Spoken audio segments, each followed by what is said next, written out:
Peace and Hotep, being black family. Peace and Hotep.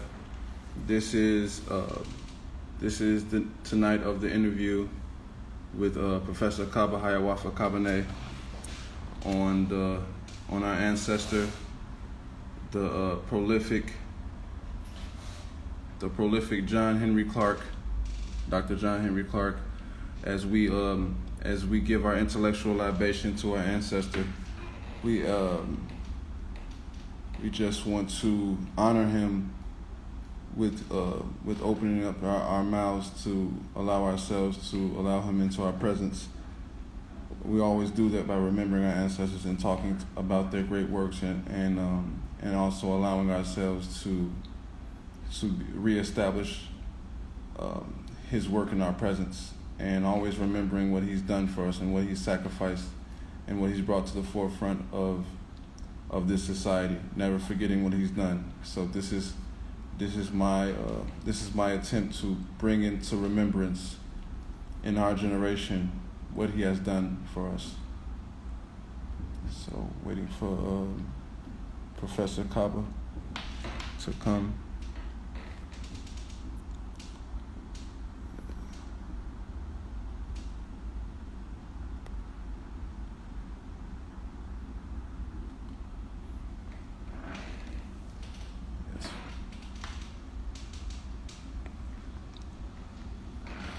So yeah, family, just a little bit about, if this is your first time viewing my page, just a little bit about the family.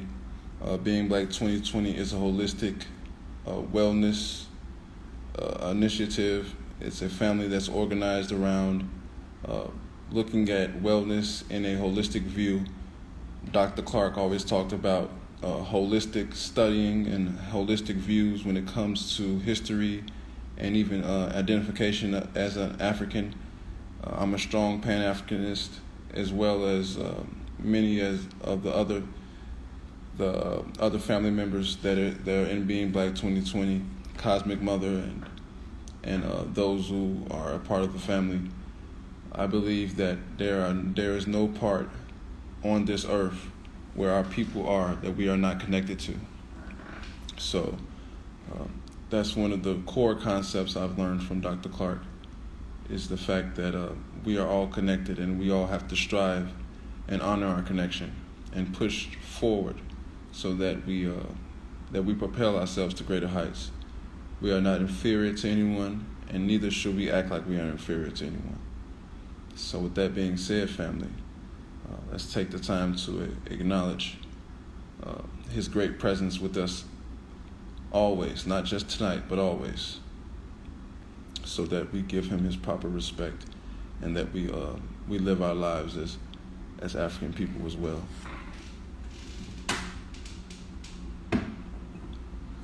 With that being said, family, if there's any questions or you want to catch the interview after tonight, you can go to the Being Black 2020 page, or you can go to www.thebeingBlack2020.com, and there will be direct links to the YouTube page where the interview will be posted, and also there will be also items that you could that you can look through, and items that you can go through that will help you on your wellness journey. So we have a whole list of items, from the colon cleanses to digestive cleanses, all types of products. Black soap. We have a whole list of products, all African centered, all towards the advancement of your and proliferation of your body, to preserve your body well and to have the best mind state moving forward. So with that being said, family, if there's anything that you need, make sure you go to www.beingblack2020.com for any additional help. All right, with that being said, let's welcome Dr. Kaba in.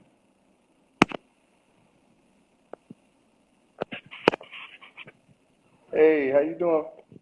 Hey, brother Joshua X, I'm doing excellent, brother. I'm doing real good, man. I'm learning how to do this Instagram live, brother. Okay, okay, you got it down pat, Master Teacher. You got it down pat. Hey, man, I'm getting there, brother. Little by little, step by step. It's all good, man. How's everything going? Everything's going well. Everything's going. I was just telling the people how to reach me for holistic wellness, and I was just talking about how Dr. Clarke talked about holistic studying and holistic worldviews when it comes to the African concept, and and how I learned so much studying from him, and I felt as though I had to pay libation in honor of him. So, you know, this is my attempt to pay libation in honor of him and to bring into remembrance the many of great things that he's done to push us forward as a society. So, Oh, yeah. You know, what's interesting is that towards the end of his life, he was going to Dr. Sebi. mm, mm, There was a sister named Nurse Fanny Clark, hmm and she used to go to Dr. Sebi, and she knew that I had been going to Dr. Sebi since 1988. So we both tried to, explain to him in our own way, particularly Nurse Clark, because she really took care of everybody. All the scholars, she was the nurse for them. mm, And so he was heading towards that way, and he came to understand.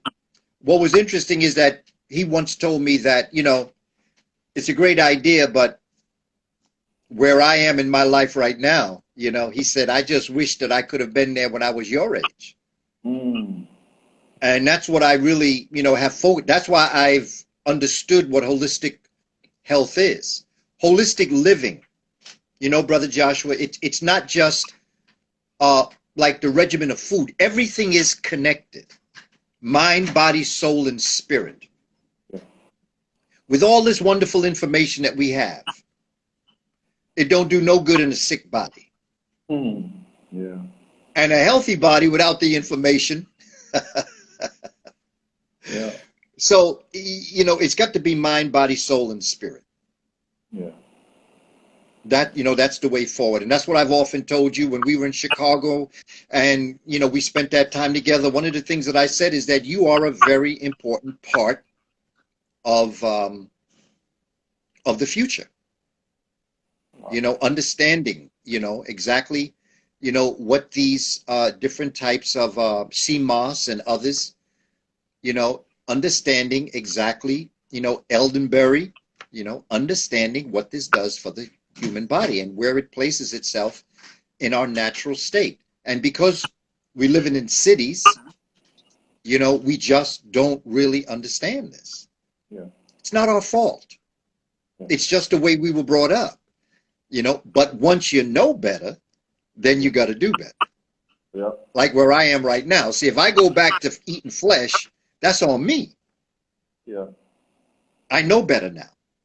But up until I knew better, how can I be held accountable for something that I may not have known? And the same thing goes for information. For so many of our community members who have not been exposed to this information, we can't get upset with them. yeah, You can't teach what you have not been exposed to. But it's now our responsibility to get this information to them. And that's why whenever I do programs and ever did programs with children throughout my career, I always had a parental part to it.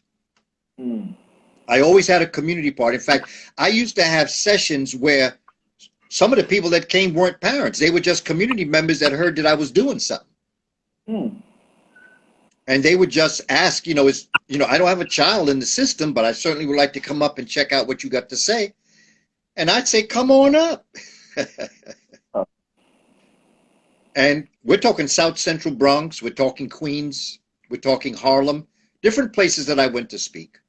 mm, And I would have either a student program or a child's program or a parent program. And community members would hear that I'd be doing it. And they would contact me and ask me, can I come? And I wow. say, sure. Some of them had children in Catholic school. Mm, I said, sure, come and bring your child with you. mm, So it's holistic is the point that I'm making. It's holistic. It's all of us. Because okay, you're a community member, you don't have a child in the school, but that child still may interact with you during his or her day in the community. So it's as important for you to know, as the parent to know, as the child to know. So it's holistic. And we have to understand the role that health plays. There are no promises. All of our bodies are built a certain way. Nothing guarantees that you're not going to get ill from something. You know, Dr. Sebi got ill from what I understand, pneumonia. You know, and that's what had him join the ancestors. It could very well be for any one of us who are health conscious. We could become ill with any one of the diseases that are out here. But once you know better, you got to do better. Yeah. So like if something should happen, I don't want nobody to say, well, you know, if you'd only exercised more, or if you'd only been careful to leave that pork off your fork or whatever, you know.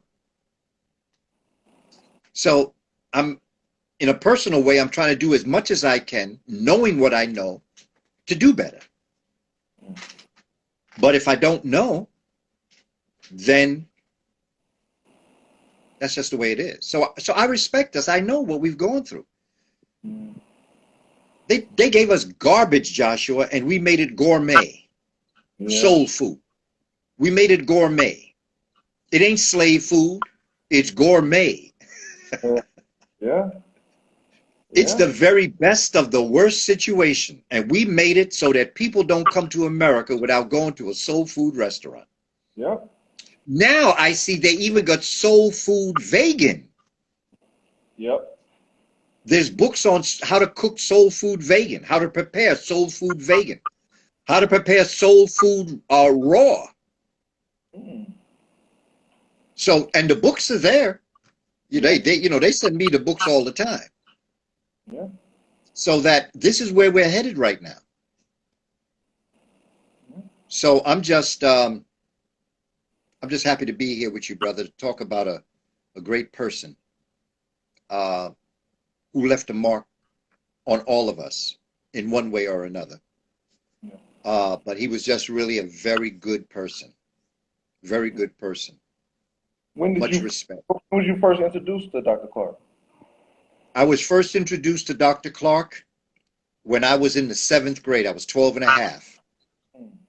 And it was at the end of June, because I used to attend a day camp. And what I remember is that this was just before the day camp started, which is like after July 4th.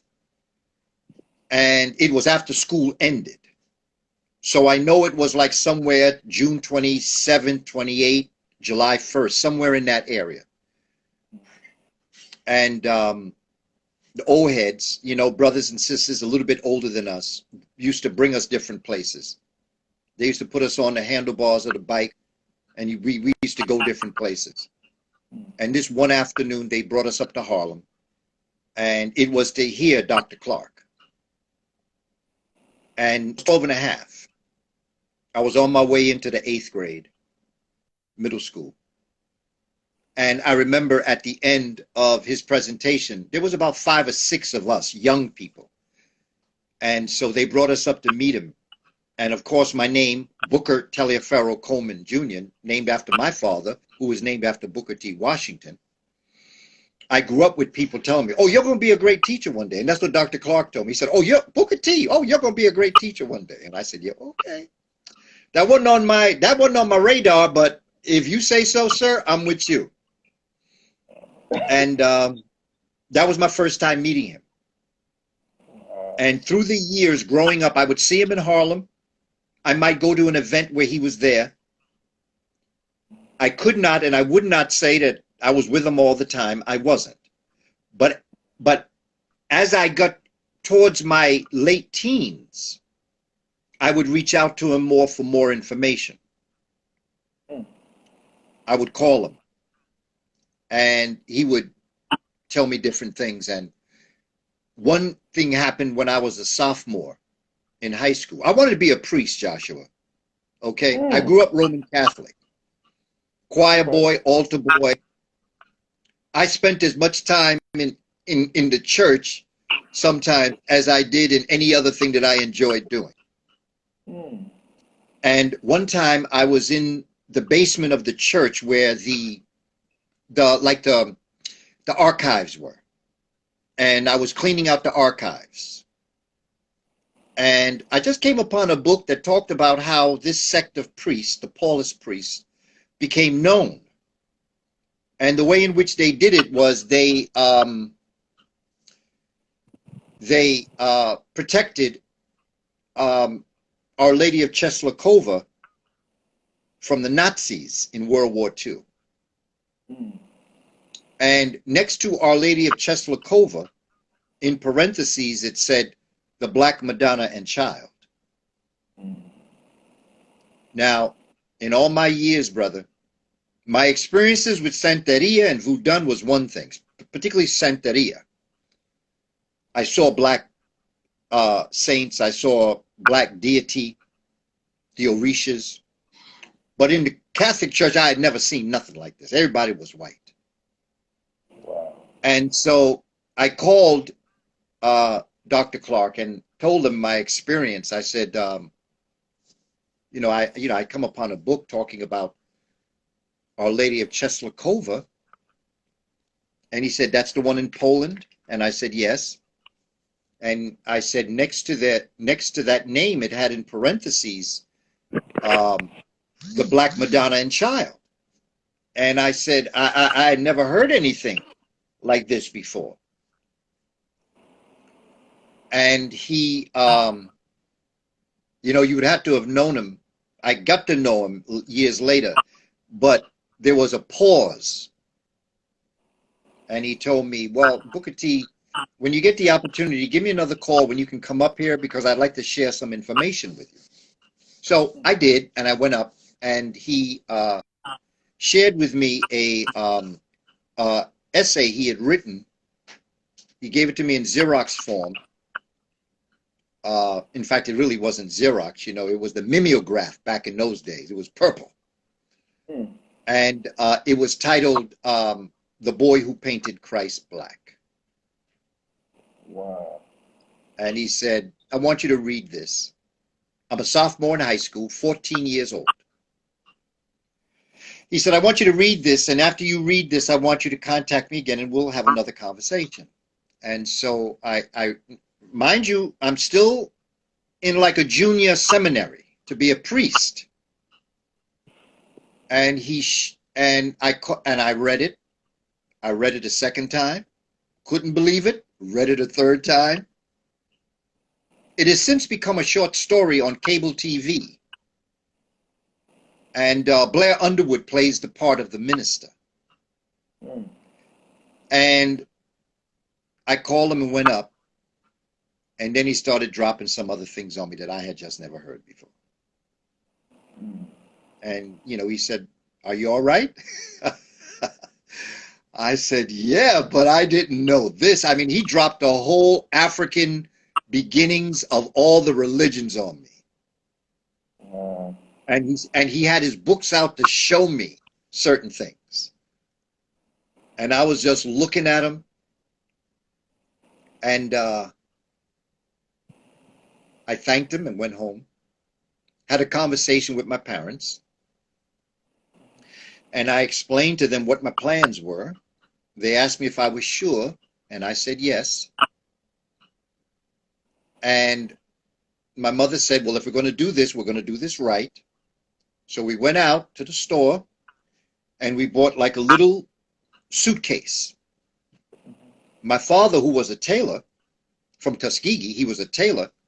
He took all of my cassocks and my surplices, all of my vestments as a young seminarian, all my vestments. He took them, got them dry cleaned. He pressed them.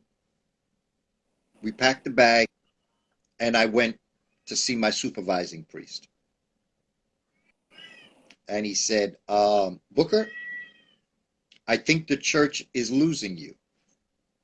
And I said, "Father, the church has lost me." I put the suitcase on the table, Brother Joshua, did an about face, waved, never went back. Wow. That's the impact of Dr. Clarke. The second time Dr. Clarke had an impact on me was when I was going into the military, and he advised me, don't go into the regular military, go into the service academies. He said, you've got the grades and you got the background, go to the, and he said, well, what do you want? And I wanted to become an astronaut. That's why I'm so interested in the cosmos. I'm just interested in space. And I wanted to be an astronaut. So I applied for the Air Force Academy, got accepted in the preparatory school. Then they did some funny-duddy stuff that they do with black people. And so I left the Air Force Academy, got nominated to all of the military academies, Coast Guard, Merchant Marine, Naval Academy, West Point, and Air Force Academy. So I chose to go to West Point. That was Dr. Clarke's, because Dr. Clarke said, you say you a Black Panther, right? And I said, I like to think so. He said, you have no idea about war, because he had been in World War II. Mm-hmm. He said, you have no idea about war. He said, you have no idea about your enemy. You have no idea what you're doing. He said, if you want to find out about war, go to the War College. That's how I chose West Point. So that was the second influence that Dr. Clarke had on me when I was a young man. And then through the years, our relationship grew. But I think that one of the things that he was most attracted to me was what I am most attracted to with young folk who are interested in this material. There wasn't, you could tell me what I should do, but you never had to tell me twice. I was on it. And not only was I on what you had advised me to do, but I took it to another level. And I think that that's what Dr. Clarke appreciated about me, because we were in a room one time. There was a number of people, and he was the center of attention. And after the attention waned down, I was sitting next to him, and he said, Booker T, look around the room. And I looked around the room. He said, look around again. I looked around again, and he said, 3/4 of the people that are in this room today will not be in the room when you come to my age. He said, everybody not dedicated to this. He said, everybody don't understand what it takes to do this. It's attractive, sounds good. But what it takes to do this work, everybody is not prepared for. And they will not be in this in 20, 30 years. And they're not. They're into other things. And they're probably doing great things in those other things. But as it relates to this type of work, you have to be a certain type of person to do this work. Your wife or your husband, your significant other that you are in a relationship, they have to be very special too. Yeah. Yeah. Because this work demands certain things that, you know, when I think of my wife after 40 years, it took a lot. Yeah. You know, it took a lot to walk with me and to support me and to understand what I wanted to do and be able to do all the things necessary to raise our children and still be able to do what we did. And of course, I helped. I did everything I could to reciprocate her goodness, but this work is not easy. And sometimes we get very upset with our people because we expect them to be somebody that we are, but they're not. And so I've accepted our people for where you are. Wherever your station in life is, I accept you there. You know, me not judge, less judge I. And that's the way Dr. Clarke was. Dr. Clarke was very non-judgmental. He used to always say, I only want to talk to the people that want to hear me. So he wasn't out here, you know, trying to get people to come in to join his group or whatever. He put his stuff out, and his stuff was so excellent, people would come. Do you know one of the students that worked with him that joined his writers club was Kareem Abdul-Jabbar? Kareem Abdul-Jabbar and I went to the same high school. He was ahead of me. He was like 4 years ahead of me. But Dr. Clarke had a Harlem Writers Workshop for young people, for high school. And at the time, his name was Lou Alcindor. And he was part of it. I remember because there's a picture of Lou Alcindor, Kareem Abdul-Jabbar, Dr. Clarke sitting on one end, and Muhammad Ali sitting on the other end. Dr. Clarke had gotten Muhammad Ali to come in to be interviewed by the students that were part of his writers club, and Kareem was one of them. There's a picture of them. Wow. And now you see where Kareem Abdul-Jabbar's, what he's doing about culture and about Black history and writing books for children. That comes straight from Dr. Clarke. Wow. That's why I say Dr. Clarke had a lot of influence on a lot of people, directly and indirectly. Wow. He was a very good person who was a human being. Another thing I remember him telling me is, because I really kind of idolized him. You know, my father was my father. I love my father dearly, greatest man I ever knew. But Dr. Clarke was my intellectual father. And I really looked up to him in so many different ways. And he could tell that I looked up to him. And he said, Booker T, don't put me on a pedestal. He said, because the higher you put me up, the further I'm going to have to fall when you find out that I'm a human being with frailties and I make errors. Wow. He always thought that was one of the major mistakes between Malcolm X and Elijah Muhammad. He felt that Brother Malcolm held the Honorable Elijah Muhammad almost to a could not do wrong kind of mentality. And so when Brother Malcolm, Ancestor Malcolm, came to realize some of the things that the Honorable Elijah Muhammad was doing, he couldn't handle it because he had put him up so high. And the fall to come down was so far in Malcolm's eyes. Had Malcolm viewed him as a human being, he would have given him room to do some of the things that he did. Right or wrong, not the point. The point is that when you realize somebody's a human being, they make mistakes. And out of that, they try to repair them. So you have to be careful putting people up on a pedestal because they're human beings. Now, I tell people all the time, I got history, man. And I'm not telling my autobiography until I'm too old to care what people think about me.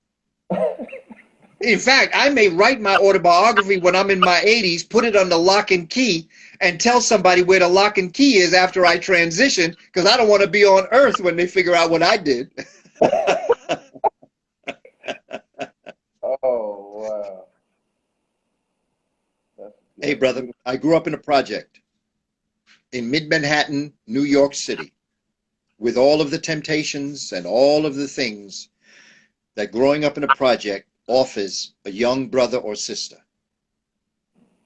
Like I say, mina judge, less judge I. I don't judge because I know we all have a history. We've all been through something. I have no regrets. I have no regrets for what I've done because everything I've done, brother, my brother Joshua, has brought me to be with you at 11:24 on this day. Anything I did different, I wouldn't be here right now. I have no regrets. Whatever it was, good, not so good, whatever. It's part of my life. Try not to make permanent errors, but part of my life. That's what I talk to young people about. You know, as you grow, don't have no regrets. Just do what you got to do. And if you find that is not the proper thing, not the appropriate thing, then change up on it and do the right thing.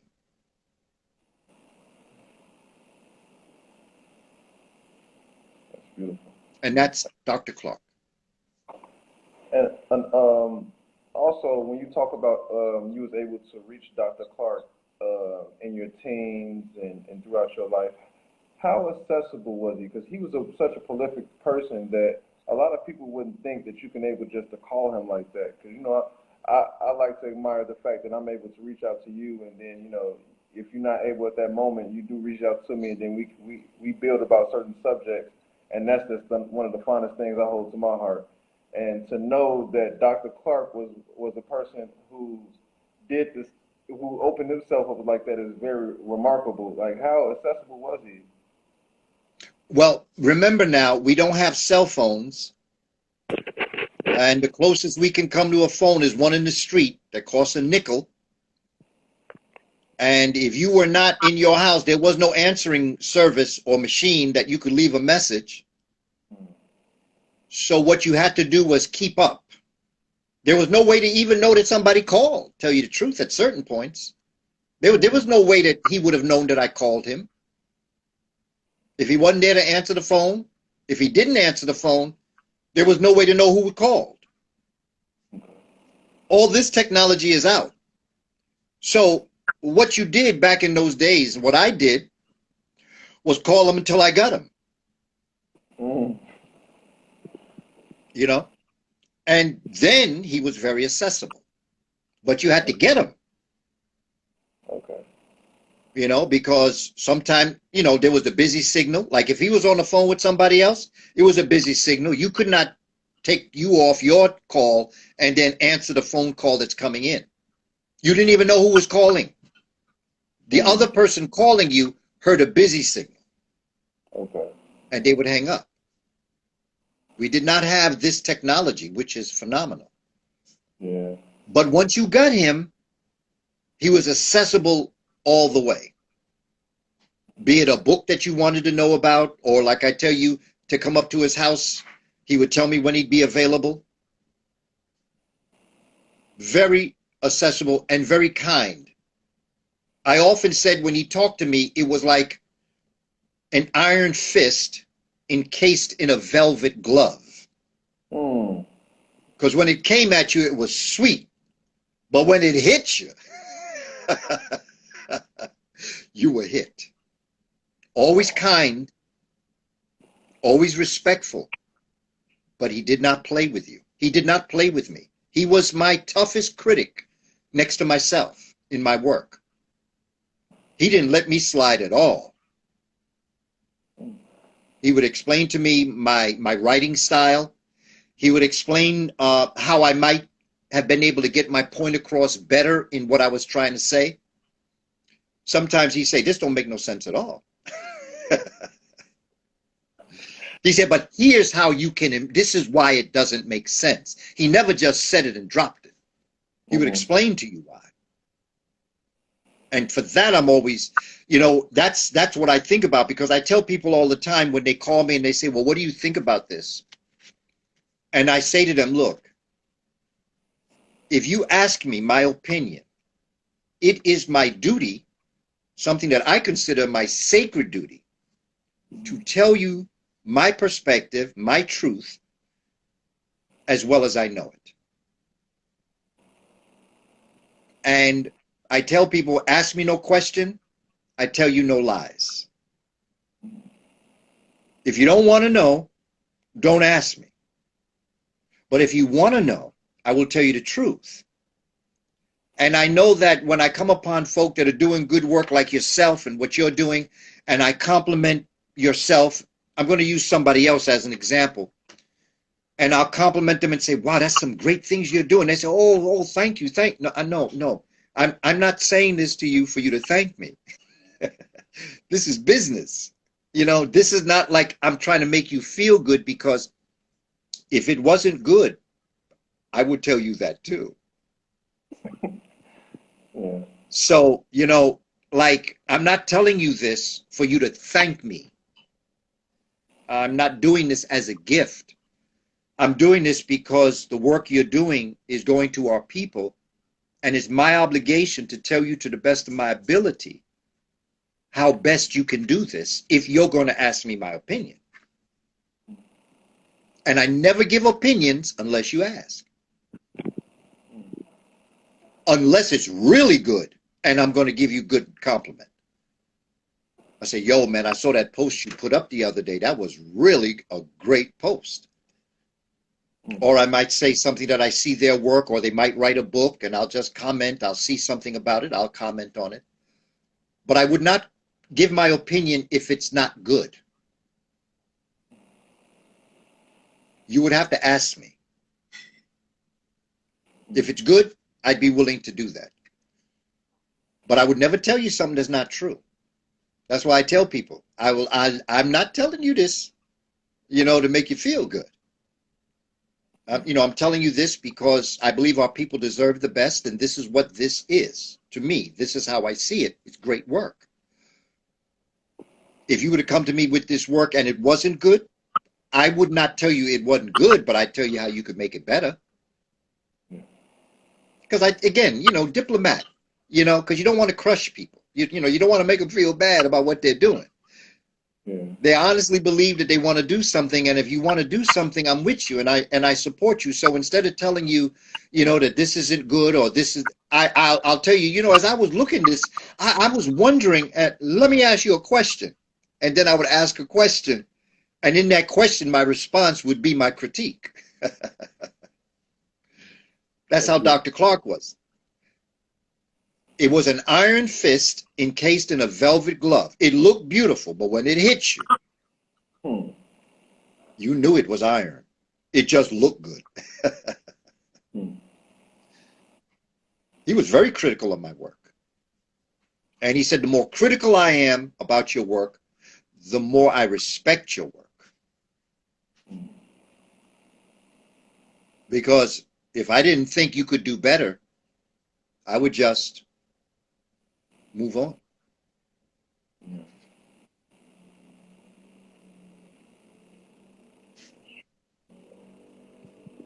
It's so profound because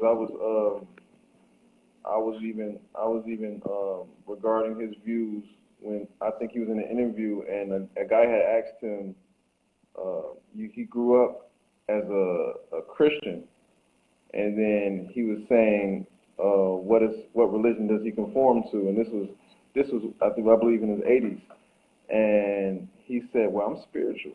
I don't conform to. He said, I don't conform to. I can go any church I want to. And when I saw that, the first person I thought about was you, because the one of the conversations we had before was that you're a part of every religion, because all religions come from spirituality. So Absolutely.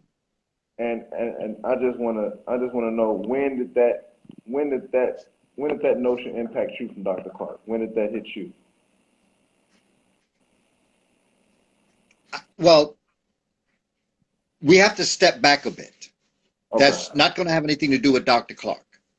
It's not going to be when I knew him.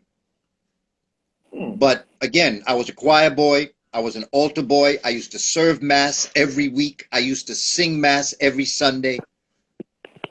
I was in the church frequently, helping and doing things. And I had friends, and one day I went to my friend's house. He was from Puerto Rico, and his family practiced Santeria. And this was the first time, because they never put those symbols. This is the way they did it. Not everybody does it this way. They used to put their symbols up and their statues up when they were going to do ritual. They would create the altar. But they didn't want people who would just come into their home to know what they believed in. Because Santeria is not looked upon favorably in many cultures of European descent. It's looked upon as demon worship or something else. Same thing with voodoo. So I remember they were having an activity. I had never seen the house set up for ritual. And so they let me stay. And I saw all the las siete potencias, the 7 powers, the Orishas, Jemaja, Obatala, Chango, okay, Oshun, okay? And they all black. And I'm looking at them. Now, I ain't never seen nothing like this in my life, Joshua. And I'm looking at all these black saints, all these black deity, the Neteru, so to speak.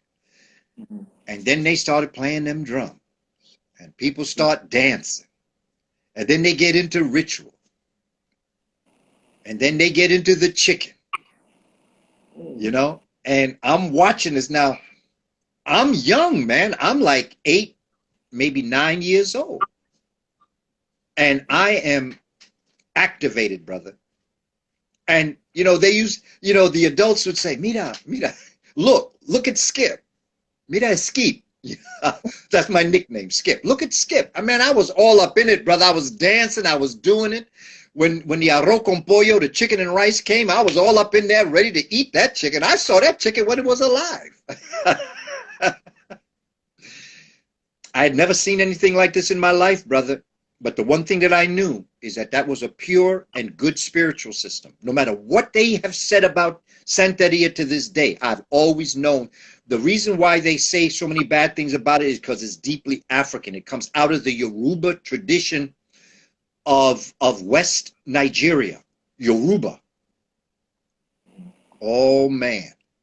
So the point that I'm making, Joshua, when you ask me about spirituality, I was not introduced to Africa through history.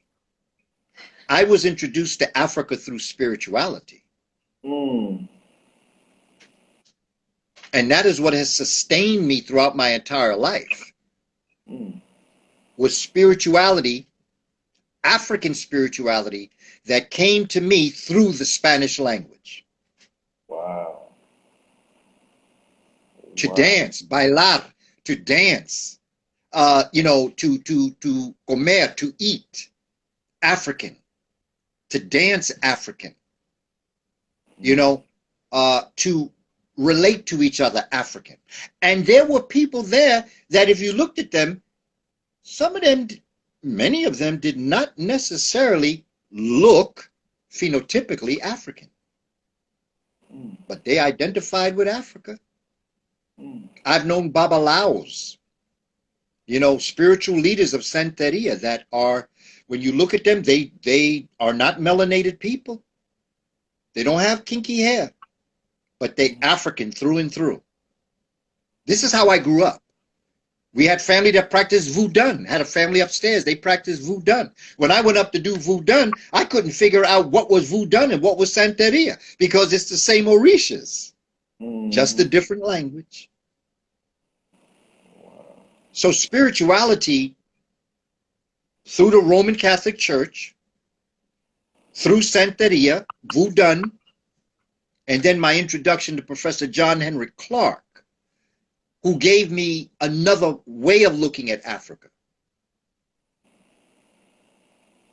Profound, brother. Profound. And I think the saddest thing, Brother Joshua, is we really, as a people, don't realize how great we are. We really don't get it. And I'm not talking about the ones that have established themselves with good paying jobs and beautiful houses. I'm talking about the FedEx worker. I'm talking about the nurse. I'm talking about the office clerk. I'm talking about the brother and sister to get up every day to go to school. I'm talking about the teachers, computer analysts. We don't really understand how great we are, because if we did, we'd be out of this by now. Yeah. First thing we do is aggregate our money and support all the people that are doing things that's going to move us forward. Yeah. I would create images like on Instagram. Folk know that many times I'll wear different types of outfits that are produced, managed by African American vendors. And my thing is, I support you. Create the image, okay? This image that I have here, this is the image that my son created. Heru, you met him. Yeah. A lot of my clothing is his Wow. that he designed. And then there are other companies that are in touch with him that are creating phenomenal work. You can see it on Instagram, and I always let you know where it's coming from. Yeah. Yep. I'll always celebrate what our people are doing and ensure that our community is creating the image, be it jewelry. If you're going to buy jewelry, okay, there are black jewelers. Go there. Okay, if you're going to buy a t-shirt, there are black vendors that got t-shirt. Why you rocking with people that don't look like you? Okay, so like when I roll, I want people to see, if I may just name a few. Hmm. I'm rocking Nubia. I'm rocking 3150. In jewelry, I'm rocking Baba Heru or ancient aura jewelry. I got some ancient ore too. Yep. Okay, I'm rocking us. I'm Yep. making us valuable. We all wear that because they have superimposed an illusion over us that if you're wearing blank, you're in. What I'm saying to you, if you rocking with 3150, you in. You rocking with ancient aura, you in. I got all their black jewelry. Rock us. Make us valuable.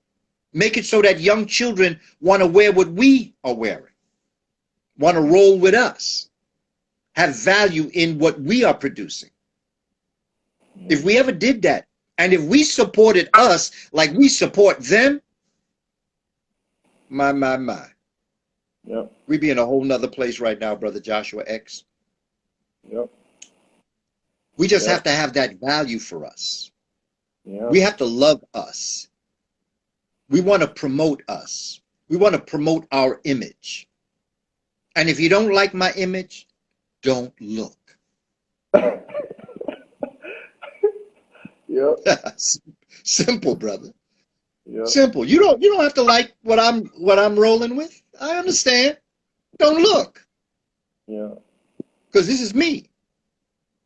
But we have to be unapologetic and unashamedly African. We have to understand. And if we knew how great we were, everything we did, we'd celebrate.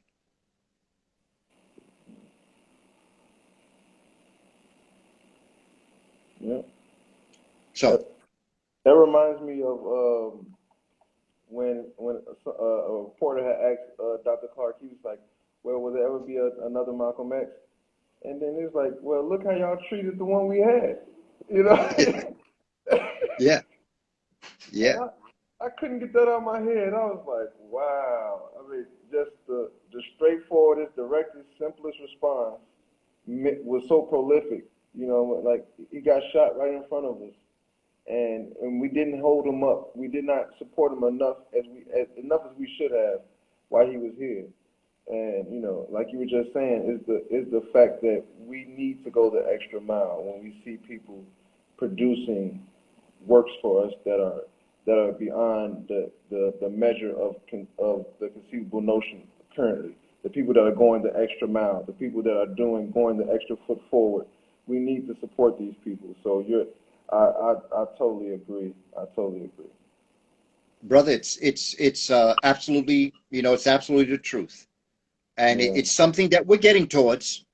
Yeah. I see a lot of differences over the years. I've seen this grow. I've seen a lot of younger people involved coming to presentations, contacting me, such as yourself. Yeah. That next generation, or maybe even the generation before the next generation, in the 20s and 30s, and they're searching.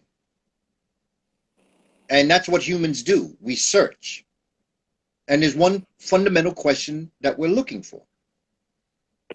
And that question is, who am I in this world? Where am I in this world? How in this world did I get here? Why am I in this world? How am I going to get there? And when I get there, what am I going to do in this world? Those are natural questions. Even an infant born comes out asking those questions. They may not articulate them, but they say, why am I here? And it's not to get a good job and make money. Yeah. That's the illusion. And as we go through this process and we study and we understand what's going on, we'll adjust to the changes. There is a change happening as we speak. And no one convinces it more to me than those who would wish to oppress us. I'm convinced. Because they know we got this going on every level. I mean, we can talk about current issues. It's all there. You can see it. In sports, you can see it. And because the Olympics is where it is, that's like almost like a guard post showing you what the problem is. You know, they're telling Simone Biles that she can't do certain things because they can't do it. And then they got our sister Sharik Richardson. I call her Shari. But got that sister where they told her she can't run. Okay. Now, I understand the things behind all that. I understand that. And I respect her response to what happened. But they're afraid of her. Fastest human on the earth. Phenomenal, wonderful, beautiful, intelligent sister. She coming back, man. She gonna come back and she gonna be better than she could ever be before. She gonna come back and show folk. She gonna do in running what Simone Biles did in gymnastics. And then they telling people what they can and cannot put on their head. You know, the caps when you're swimming. So they're all going through changes, brother. That's just in sports. Now, here's what I'm telling us. What Jackie Robinson did in basketball, did in baseball, what Michael Jordan did in basketball, what the Williams sisters did in tennis, what Tiger Woods did in golf, what Shari Richardson did in track and field, what Simone Biles did in gymnastics, what Spike Lee did in movies, and Denzel Washington did in the entertainment, what we've done in music, we can do the same thing in education. Oh, you've done That's what I've dedicated my life to. Done the same thing in education. Respectfully, Kaba. We're going to make it possible. We'll make it possible, Brother Joshua, that they will not be able to test our children because they will not be as intelligent as our children.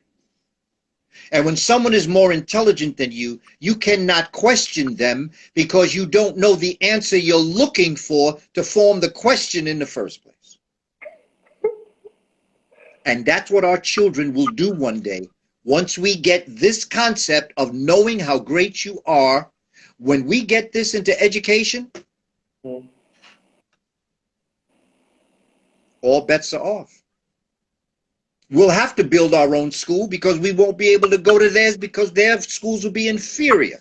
In fact, their schools are inferior to us right now. We just think they're intelligent, so when we don't pass their test, we think there's something wrong with us. Ain't nothing wrong with us. There's something wrong with them. We just believe it's us, and we don't realize they are inferior thinkers compared to us. We deep.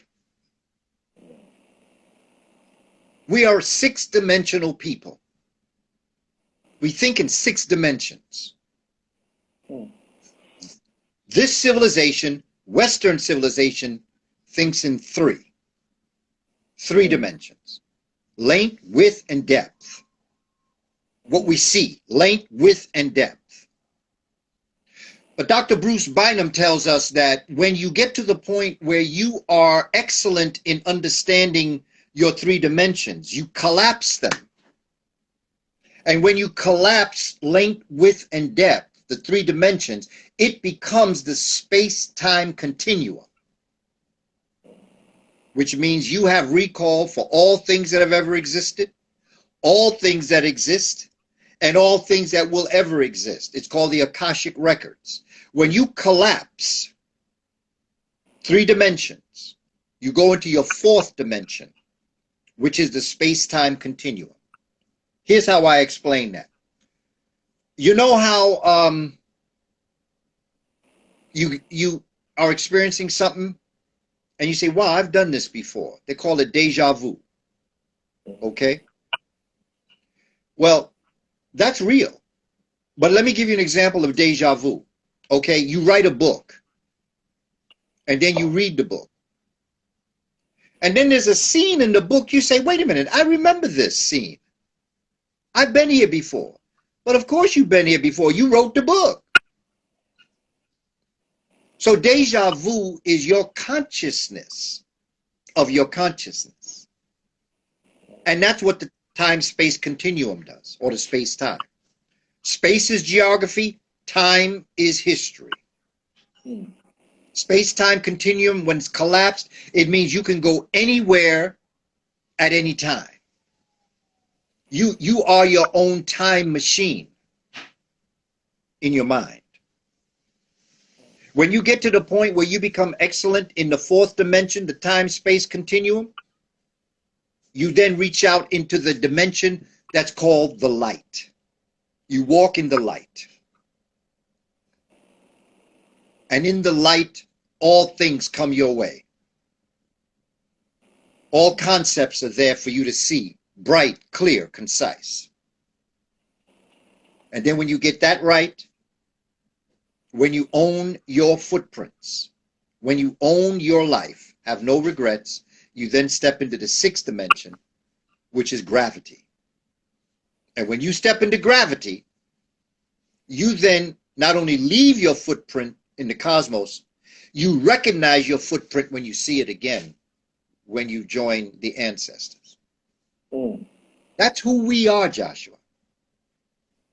We are six-dimensional people living in a three-dimensional world. I compare it to a whale that's being forced to live in a goldfish bowl. Wow. Wow. We really don't see. We really don't. And I know it just by how we act. We say, well, how you know? Because if you knew better, you do better. Yeah. And since you ain't doing better, I know you don't know better. Because when you know the truth of the cosmic reality, ain't nobody gonna hold you back. And that's what our ancestors on the plantation had. They may not have had a formal education, but they had a spiritual manifestation. Yeah. Yeah. Yeah. That's us. Yeah. That's who we are, man. Yeah. That's one of the other things I've learned too, just going back and listening to some of those spirituals. There is not a sound like that of today that mimics the soul and the spiritual presence that came out of those spirituals. You know, the very essence, what it does to you. Because even still today, I can't even get through some of them without, just getting real heavy. You know what I mean? And it's just like, wow. You know what I mean? Like it's a totally different way of music. It's a totally different feel and vibration that resonates with me when I'm listening to spirituals of the plantation. And I believe that a lot of those soulful singers have got lost through the colonization of our minds. But so when you said that, it definitely rung my memory of the spirituals that I've heard through time, like people like Mahalia Jackson, that would literally didn't need no microphone or none of that, but you know what I mean, like her voice would resonate with you, and you will feel it deep down in you what she's saying. You know what I mean? And, wow, you're definitely right, though. You're definitely right. I definitely. And the way you teach also, it also resonates different than how I've ever been taught in my life. I've been taught by a lot of teachers, but the way you teach, the way you break it down, and how you break it down, even in your books, you say you wasn't a writer. I've read many books, and however, you're the only one. And I've seen other writers talk about their works, but however, you're the only person who I've read their book, and I don't know because I'm very fond of you, but I hear your voice as I'm reading. So it's very eloquent, and it's very soul tying what happens when I get into your work. It's very much so. It gets embedded in me when I experience it, and wow. That's amazing. I just want to let you know that's very amazing. I appreciate that, brother. That's the purpose of it, brother. That's the purpose of everything that we do. Each one reach one, each one teach one, just have an impact. I tell people all the time, I'm not doing this for you to believe me. Mm-hmm. I just want to make you think. Yeah. And if I can make you think, then I'm successful. Because that's really what I want to do. That's the key. Could you let me know about your experiences abroad? Because I know that Dr. Clarke he traveled abroad and you know he's a strong Pan Africanist just like I'm a strong Pan Africanist and how you're a strong Pan Africanist and you know the work that you've done in other countries. You know, how was you received? Because for people that didn't go to other countries yet and haven't experienced other cultures, could you give them a little view of how Pan-Africanism is received in other countries? Every place I've gone, it's the same. Hmm. Every place I've gone, from Europe to Africa, to the Caribbean, Mexico, every place I've gone, it's the same thing. Same spirit. Every place I've gone around the United States, same experience. And it just becomes so obvious to me that we are all connected. That is not to say that I don't understand ADOS. I don't particularly care for the acronym, but that's what they call themselves. So the American descendants of slaves. Mm-hmm. I tend to want to be called an enslaved African or an enslaved person. A slave is a noun that describes who you are. Enslaved is a verb conjugation that tells you what happened to you. Mm. Humans were enslaved. And every place I've gone, I understand. I am African American. My mother is from Boston, Massachusetts. My father's from Alabama, Tuskegee, Marion, Alabama. I've spent my life working with our people and will continue for the rest of my life working with African American people. But I also understand the connection to my brothers and sisters in Haiti, my connection in Ghana, Nigeria, Mali, Ecuador, Panama, Puerto Rico, Jamaica. I see our connection. And to me, it's Pan-African or perish.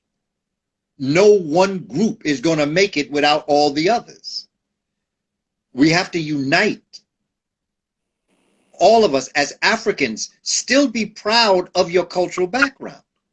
If you Puerto Rican, be proud to be Puerto Rican. And every chance you get, help other Puerto Ricans. Yeah. If you're Jamaican, be proud to be Jamaican and help other Jamaicans. And I say that for every group all around the world. If you are an African living in Holland and you speak Dutch, be proud that you are an African living in Holland or Suriname or Aruba. If you're in Brazil, be proud to be a Brazilian who is an African. But what's going to connect us is we have to learn Kiswahili. The languages, what we have to do is embrace Medu Neter, which is also called hieroglyphs. Africans call it Medu Neter, sacred script. And we need to make that our classical African language. But our practical spoken language should be Kiswahili for a lot of different reasons. And one of them is that the root of Kiswahili is the original language spoken by Africans in the beginning of human history. Mm. But if I go to Brazil and my brothers and sisters speak Portuguese, I'm from New York, I speak English. We should speak to each other in Kiswahili. If I go to Cuba, brothers and sisters speak Spanish, I speak English. We should speak Kiswahili to each other. If I go to Holland, they speak Dutch, I speak English, we should speak Kiswahili. I go to Ghana, they speak Twi, I speak English, we should be able to speak Kiswahili. Kiswahili is the largest African language spoken in the world. Kiswahili is the 7th largest language spoken in the world. Kiswahili has been accepted by the United Nations as the international language. And we also celebrate Kwanzaa in Kiswahili. We're already speaking Kiswahili now. And if anybody would like to go to a place where they can teach it to you, go to abibitumi.com. ABIBITUMI.com. They have phenomenal languages that they teach. So it's there. But we need to be able to talk to each other in a common international language. And my recommendations is to make it Kiswahili. That's practical. All the other languages are wonderful. And if you want to learn them, that's phenomenal. But right now, for the everyday people, for us as a people in the street, we should know Jambo means hello. Kwaheri means goodbye. Bwana means Mr. and Bibi means Miss. Mwanafunzi means student. Mwalimu means teacher. Shule means school. Tafadhali means please. Asante means thank you. I used to sing that song. I used to make songs up. There are students that contact me now on Instagram or on Facebook, and they tell me, I remember when you used to teach me Kiswahili in kindergarten. Oh, wow. I'm going to tell you another story. One time I was in the Bronx, and I was walking along the street, and I heard Jambo means hello. Kwaheri means goodbye. Bwana means Mr. and Bibi means Miss. And I looked across the street and there was young people waving at me. And so they crossed the street and came over to me and they said, we didn't remember your name, but we remembered that song. And they were in high school. And I had them when they were in kindergarten. Wow. They say, I never forgot that song. Because I made it very simple, brother. I don't sound like Luther Vandross. You know what I'm saying? I'm not too much sounding like James Brown. So you make it very simple. You just snap your fingers like this, you say Jambo means hello. Kwaheri means goodbye. Bwana means Mr. And then I taught them the numbers. Moja, Mbili, Tatu, Ne, Tano, Sita, Saba is 7, Nane is 8, Tisa is 9, Kumi is 10. I taught them 9 words, 10 numbers. And that was the song. Very simple. And that stuck in their heads. Wow. The method of teaching. The white teachers reported me to the mayor of New York. They said I was brainwashing the children by teaching the children words in Africa, and I made them keep repeating it. Brother, we were singing a song. That's why they were repeating it, but they were saying I was trying to play mind games on the children. Wow. And they wrote a letter to the mayor. And then all of a sudden, I got a letter from the president of the community school board congratulating me on doing such a great job. I got a job teaching in a college because of them reporting me. So, when people think that they're going to mess with you, they don't know. They might be doing you a favor, because I had not been brought to the attention of the president of the community school board until they wrote that letter. Wow. And then when the president, a brother, saw what I was doing, he's saying, well, we got to get this brother to teach, because we had an annex of a college here in New York in the South Central Bronx that he managed. And so he said, we need to get you into college. So he hired me to teach African-American literature. See, they thought they would get me in trouble. They didn't understand they was doing something for me. But Kiswahili should be the language that we speak. You can Google it. You can go to abibitumi.com. You can go, Rosetta Stone has a program if you want to go there. Or you can go to a store. You can even download from Amazon the books Yeah. in Kiswahili. Start working on your vocabulary. Just Yeah, learn certain words. I'm learning from I'm actually learning from Duolingo. So I'm learning Swahili from Duolingo. And it's it's cool with me. It's cool with me. You know what I mean? So yeah, Yeah.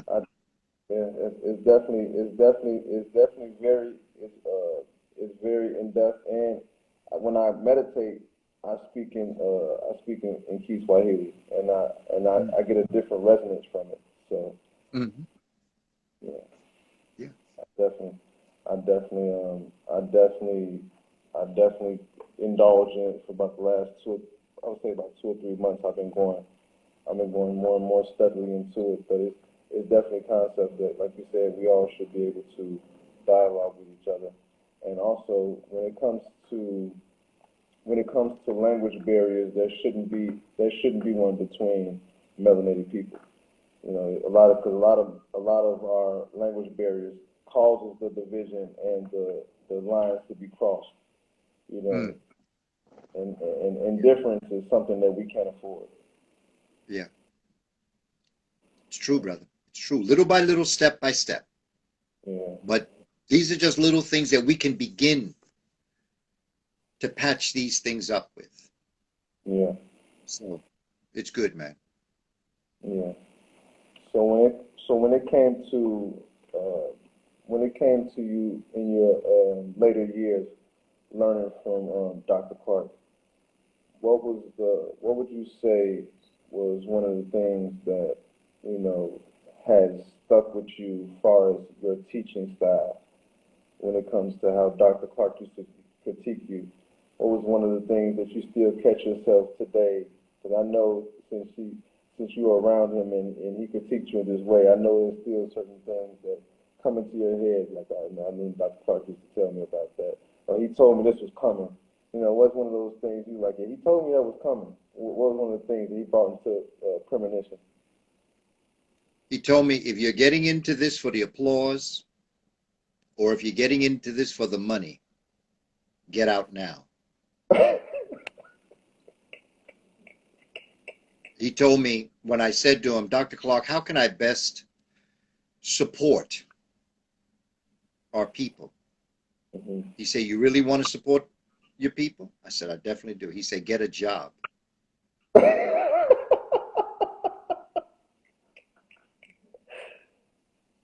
He said, get a job with a good retirement plan. Because if Oh, you depend on your people for your livelihood, you deserve to fail. yeah, And I always remembered that. I don't hold our community responsible for my well-being. I'm responsible. yeah, So you don't hear me complain whether or not I receive support. If you want to come along, I'm here. If not, I love you, but I don't have time for you. yeah, Because I'd rather talk to Joshua X and the folk that come onto his Instagram page live, and to all the other people that want this information. I want to talk to them. yeah, Nothing personal. I just don't have time.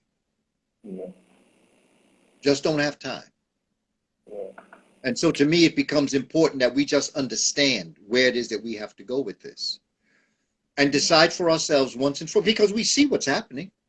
yeah, You know, Bob Marley has a song, war up north, war down south, war in the east, war in the west.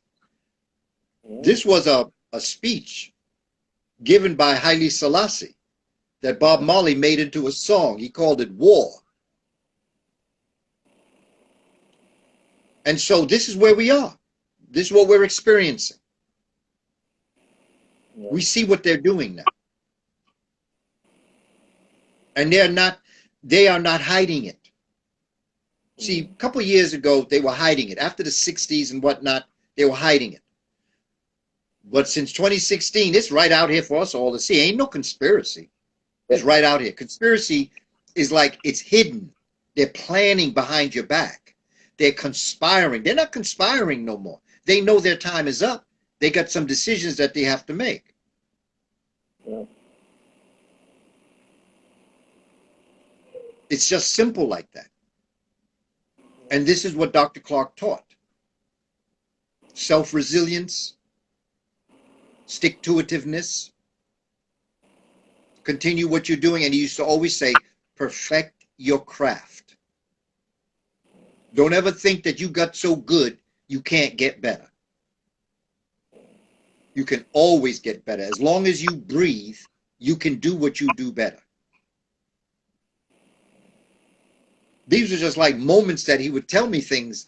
Like we could be walking to the subway, or we could be sitting on a bus, or he could be waiting to come up to do something, do a presentation.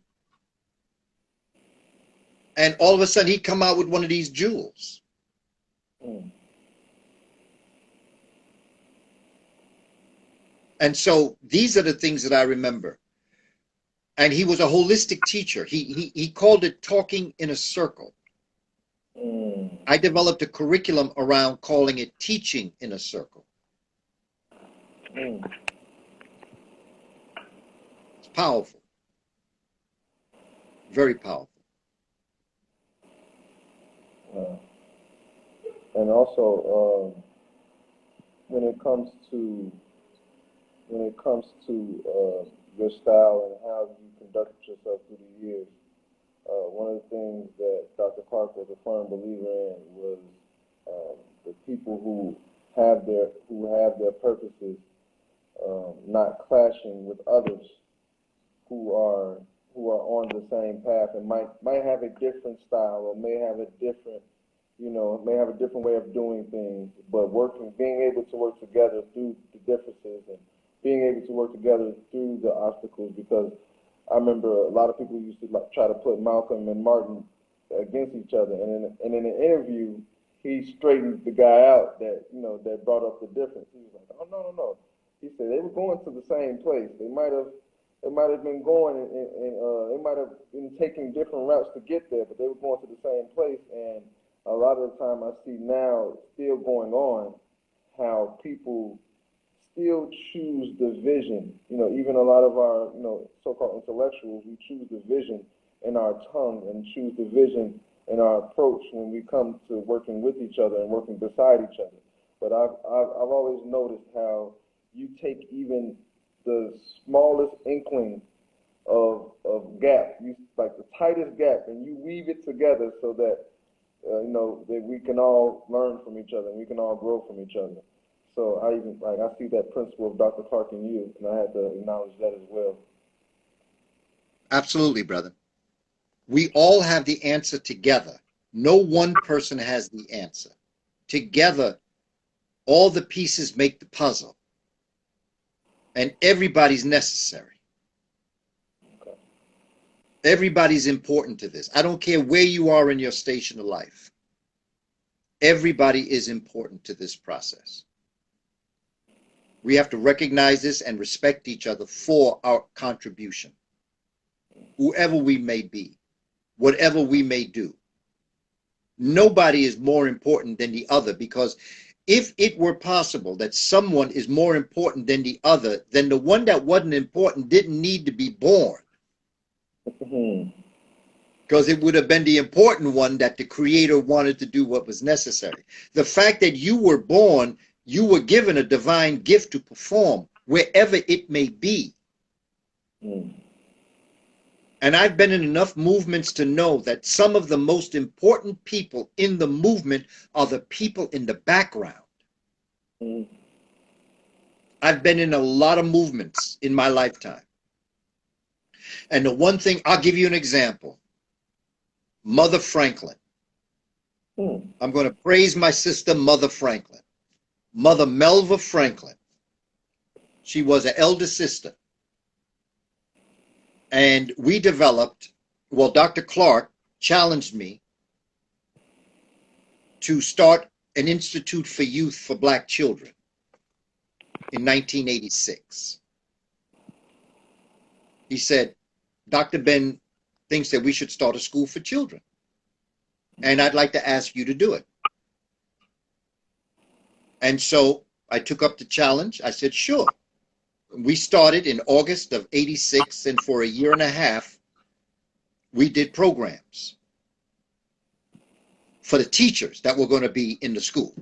And then we opened up the Institute for Youth in 1987. And we were invited to do it in a school. By the way, a Roman Catholic church, Father Lawrence Lucas. Call that brother's name out. Doing a little libation here. Father Lawrence Lucas, Roman Catholic church priest, one of the most dynamic human beings I've ever met. He's the only man that I saw could take the Kemetic legacy and tie it to Jesus Christ. Wow. That's how deep Father Lucas was. He was the pastor of a church in Harlem, and he allowed us to have our school there. The problem is that our school, where the children and teachers would be, was downstairs.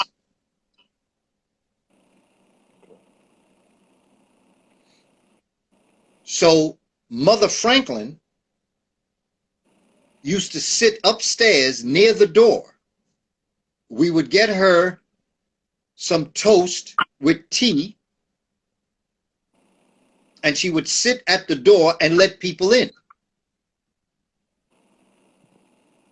With all of the teachers that were teaching, with all of the children that were attending, with all of the parents that were there. If it wasn't for Mother Franklin, none of us would have had what we had. Because she'd have wanted to let everybody in. So her place in this was very important. So people say, well, she's only at the door. Only at the door. If she wasn't at the door, you wouldn't be in this building right now because nobody would hear you because we downstairs. There are people whose role in what we're doing is a cornerstone to our success, but it's not the person that's standing in front of the microphone. Yep. It's not the person that all the cameras are on. Yep. It could be somebody that nobody knows, like Mother Franklin. That's the reason why whatever's going on in the first place. Yep. Everybody has a place in this. Nobody is to be left out. And if anybody is left out, it must be because they choose to be left out. Yeah. And not because we choose to leave them out. Everybody has a place in this, Brother Joshua. Everybody on the earth who is born was given a divine purpose. And we have to find out what that divine purpose is. Why am I here? And that's what African spirituality allows you to answer. Yep. Yep. And speaking of African spirituality, I just have to go reference your books, Spirituality Before Religion. Like I said, I mentioned it a little time earlier, but the three books, the William Leo Hansberry, African Before Religion Before Spirituality Before Religion, and Shabaka Stone. First of all, excellent pieces of work. Excellent pieces of work. Thank you, brother. When I read these books, first and foremost, my understanding of who I was transfigured on a higher level. I was able to watch people like Brother Bobby Hemmett and watch Gilbert Blair and not be lost into the metaphysics talk anymore. You know, at first, I'm not gonna lie, I've seen videos, but the stuff will go right over my head. But now, you know, it's more that, you know, it's closer to me now that I know that I have a specific purpose in this cosmos, and you help me improve on my purpose. There's a lot of things about healing that I take a different caution this way. I take a different caution with it now because of, like I said, how steadfast William Leo Hansberry was, and how, you know, and how unique I know that I am, and how my mind thinks.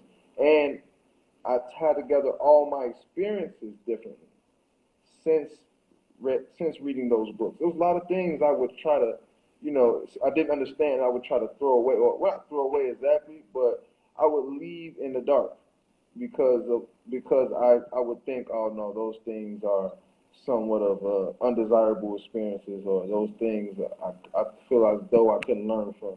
But since reading your work, I went back even to the smallest moment of my being when I was just a little toddler, things that I barely tried to understand. And I've looked back at those things, and it helped me gain more perspective on what I need to do and how I can shape myself moving forward. So, with that being said, like, I definitely suggest everybody in this lab not just read it once, read it twice, and go deep down in those books, because every last one of them was a roadmap for me to allow my spirituality to be in a more heightened level. So I definitely appreciate that, because, man, you can't read them enough. Seriously, you can't read them enough, and I You know, definitely, man. and those books are all related to one another. Right. Like I tell people about, it's a trinity, that those three books. The book I wanted to write was Shabaka Stone, Mm-hmm. but I knew I had to write other books like as a prerequisite, or a book to get ready for the next one. And one of the things, the three books themselves is for me a spiritual experience, Mm-hmm. because Shabaka rewrote an ancient document that his ancestors wrote. It was called the Memphite Theology. And he came upon it around 710 BC, and he decided that he was going to rewrite it. He was going to add some updated information, but he was going to honor his ancestors by rewriting the Memphite theology on stone, because the Memphite theology was written on papyrus, and it was worm-eaten, and it couldn't be read from beginning to end. This is what he's saying on the document itself. So he ordered his scholars to rewrite it on stone for all time. We get the proverb, written in stone. Mm-hmm. Well, that's where this comes from. This a concept of, this is it. This is the final word. And so he rewrote it on the Shabaka stone, honoring his ancestors. And so I thought that was interesting, Brother Joshua, because I said, well, let me pay homage to my ancestor, William Leo Hansberry. Because William Leo Hansberry is the architect for America's African Studies program. So in a sense, I was paying homage to my ancestors, like Shabaka was paying homage to his ancestors. And then the second book, Spirituality Before Religions, I wanted to break it down, Joshua, so our people could understand how beautiful spirituality is. And nowhere in the book do I put anybody down for being Christian or Muslim or Jew or Rosicrucian or Buddhist, because that's not my point. I want you to Africanize. If you're a Christian, Africanize your Christianity. If you're a Muslim, Africanize it. If you are Hebrew, Africanize it. Buddhist, Zoroastrian, whatever. Africanize it. Understand what your scripture means. And don't fall for the Indo-European okie doke that changed the very function and meaning of the scripture. And then Shabaka Stone. Shabaka Stone is the book that describes the pattern in the tabernacle. The pattern in the tabernacle basically says the way in which the cosmos came into existence in the universe is the same exact way that you came into existence. And that everything that you face in life, if you understand what the cosmos went through to come into existence, you can solve any problem you ever have. And in Shabaka Stone, I have a little worksheet that you can work out that can show you exactly how you can solve your problems. But it has to do with the mind and how you think about things. You see, we only have one enemy. Only one enemy. And that enemy is that entity within us. Let's call that entity Judas. Judas is the one that's going to try to stop you from reaching your goals in life. Judas is the one that's always telling you, oh, you can't do that. You know you can't get away with that. You can't achieve that. You have to be out of your mind to think you can do that. But you're also born with a Messiah. And that Messiah is born to make sure you reach your goals. So even though Judas may fall down 9 times, your Messiah rises 10. Everything else outside of you, once you can put Judas in his place, everything outside of you is an obstacle. And that you can overcome. European Americans, white people, if you want to call them that, they're not our enemy. They're an obstacle. Our ancestors proved that by doing what they did. They beat the heaven out of Europeans. Yeah. If we could do that, what can we not do? We did it before. And we did it with no formal education, no way of knowing exactly where we were going, didn't have much in terms of our arms to protect us. How did we do that? There had to have been an extrasensory, extraordinary, supernatural force within us that allowed us to rise. And we continue to rise to this day. We just don't realize it because we've been convinced that we're inferior. So even when we're doing great things, we don't realize it. Yeah. Oh, that's nothing. Well, that's more they can do. Oh, that's nothing. Oh, no, that's something. It's more than what they can do. Yeah. And each and every one of us has that Simone Biles in us. We all have that in us. Each and every person watching this has an extraordinary, supernatural force that dwells within. The question is, are you going to let your light shine? Are you going to return yourself to the ocean because you are the whale that's held in a goldfish bowl? Are you going to return back to your natural environment so that you can flourish? Or are you going to remain on the plantation of your mind? Yeah. Choice is yours. Choice is mine. People say to me, brother, the way you talk, you out of your cotton picking mind. I say, yeah, I am out of my cotton picking mind. The problem is you in a cotton picking mind. Get up out that cotton picker mind. I like that. I'm out of my cotton picking mind. I'm telling you, I ain't picking no more cotton unless I'm gonna make my own shirts. Yeah. But I ain't picking no cotton. I like Those that. days are over. I am out of a cotton picking mind. Yeah. Oh It's wow. time, brother Joshua. No more talking. Time to do. Yeah. I'm attempting to build a civilization for children who will be living in the year 2121. Mm-hmm. I'm looking 100 years down the road. What do I want the state of our people to be in 2121? And that's what I'm working towards.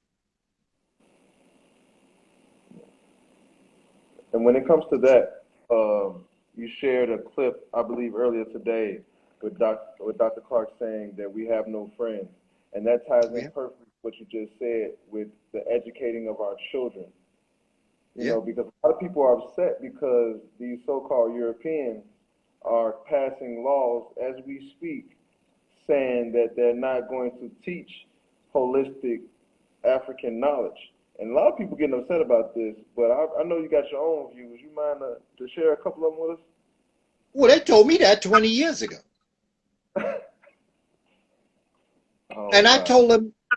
I told them, you know, like I feel about all of this, I'm not here to talk to you. I don't care. I don't care if you want to learn this. I don't care if you want to teach your children this. I don't want to teach this to you, and I don't want to be around your children.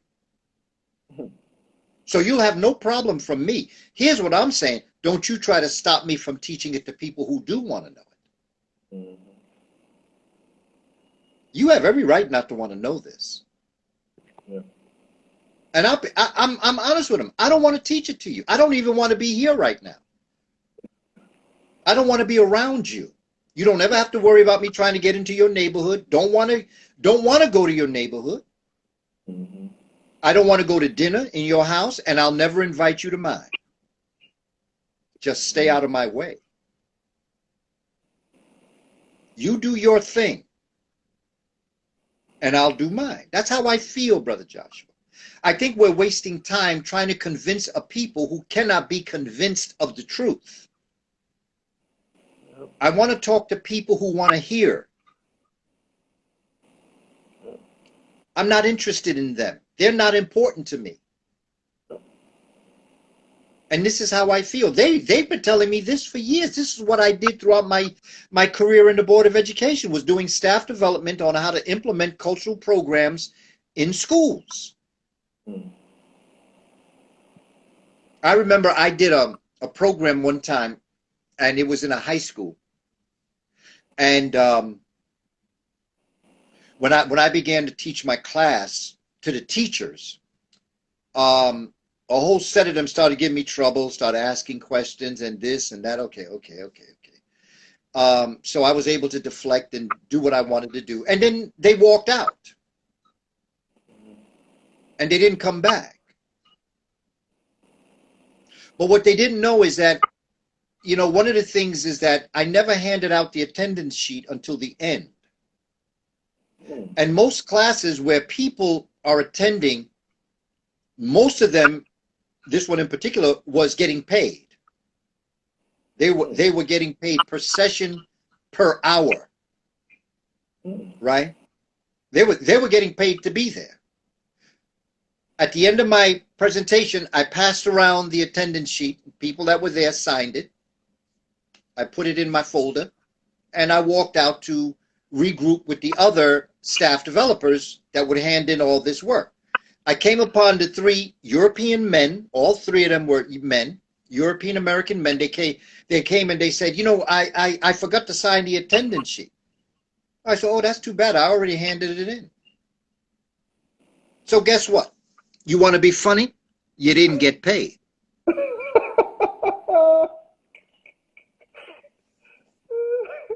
It's okay. You can leave my class. Plus, when they left, they were a pain anyway. So it's good they left. But you didn't get paid because you didn't sign the attendance sheet. And if you didn't sign the attendance sheet, you can't prove you were in that class. And if you can't prove you were in that class, you're not getting paid. So, Yeah. okay, it's good. It's all right. So I don't want to be around them, Joshua. Yeah. But that's not to say I don't want to be around ones that do want to learn this and want to implement programs in their community. I want to be very clear with what I'm saying. I don't want to be around people that don't want to be around me and my people. That's how I feel. I have worked with many different types of groups in my experiences, many different cultures. And if I've contracted to do work and there are people of other cultures in the room and they are excited and interested, and I have met some that are, because we have to be honest, Joshua. We cannot tell untruths simply because they emotionally, whether or not they implemented it, that's their business. Yeah. I'm just going by what my own human emotions are. Mhm. Respect. We must respect, and every student that I've ever had, no matter what their culture, is my student, and I respect them. I have been disrespected and mistreated by certain professors in my career. European. Really didn't treat me right. And I promised myself I would never turn into that type of teacher. Simply because of my culture. You try to demean me, insult me, and fail me. I would never do that to a student. I don't care what your culture is. If you're a student, you deserve every possible way I could offer you information. Otherwise, I need to get out the job. Yeah. Every student is precious to me. And I interact with them. Now, of course, I loves my people. Yeah. So when I see African American students in my class, of course I'm going to have a leaning. I'm telling the truth. I look out for my people. I'm black first, brother. Yeah. But being black first don't mean I'm other not. It just means I'm black first. Yeah. Unashamedly, unapologetically. Black first. All my decisions come from the vantage point of what would be best for my people. That's beautiful. Yeah. So, my brother, this has been good. I enjoy this. And I thank you for this opportunity to be able to share this information. And if I may, as we wrap up, I just want to invite those that are listening to come to my website, www.kabakamene.com, KABAKAMENE.com. You can download my free e-course and study guide. Also, you can go to Amazon and you can purchase any of the books that we spoke about, William Leo Hansberry, Spirituality Before Religions, and Shabaka Stone. Follow me on Instagram, family. I'm developing my work and I'm spreading the work that I'm doing. You'll see on Instagram I got something called a Quibinar. I'm interested in creating quick webinars where I'll bring concentrated information to the community within 15 to 20 minutes. Because I realize that there are some folk that can go hour and a half to 2 hours in a webinar, but there's also folk that want that information quick, where they can get it for 15 to 20 minutes, give you some resources. So I've got one up now. I'd be interested in your response to it. It's something that my son and I, Heru, did, because he and I are working together on where we go from here in terms of the work that I'm doing. So I'm looking forward to developing my work, as we move forward. So that Brother Joshua, I just thank you for all that you did, for your fellowship. When we were in Chicago, we were able to just go over to the mall and hang out for a while and talk, and it was good, man. I look forward to returning to Chi-Town. That's one of my favorite places to go. So I'm looking forward to it, man. Whenever you come, the red carpet is definitely laid out, Kaba. You already know that. Anything you need. I appreciate it. Hey, brother, and that rice, brother, that rice, I ate every grain, brother. That rice you prepared, brother, I ate it while I was in Chicago. I brought it home with me. My wife ate some. She liked it. Oh, wow. Thank you. And then I finished it up. So every grain was eaten, brother. Some powerful. You learned how to burn them pots, brother, because that was some good food we had. So I look forward to the future, brother, man. Yes, sir. Yes, sir. I appreciate you, Master Teacher. I appreciate everything you do. No doubt, brother. So I look forward to doing this again in the near future, brother. I thank you. Please give my regards to your family. Yes, I will. And we'll talk, my brother. And I thank everybody that came on board. There's still 100 people that I can see. Thank you so much for taking time. Time is the most precious thing we have. There will never be another July 12th, 2021. You can always get more money. You can always get more houses. You can always correct errors. But you can never repeat time on this level anyway. So thank you for taking time out of your schedule to be with us. And I just look forward to the future. Thank you, Doctor. Thank you, Master Teacher. I appreciate you so much for your wise words and all the intellect that you spread. I just want to say I appreciate everything that you do for us. And like I said, anything you need, you can always call. You know that. I know that, brother, and I appreciate that. It's coming from a solid place, brother. And I appreciate you, and I'm proud of you, Brother Joshua X, and for all that you're doing. Just keep on doing it and keep on writing that poetry, brother. I got a folder with your poem in it, brother. Oh, wow. Yeah, man. I saved it and put it in a folder. Everything you send me, I put into a folder. It's called Joshua X. Oh, wow. Oh, No wow. doubt. That just made my night. Thank you, Kaba. I appreciate that. No doubt, brother. I look forward to the future, brother. We'll talk. All right. Okay, Dr. Kaba. I appreciate you. I'll talk to you later. Peace and hotep. Hotep family.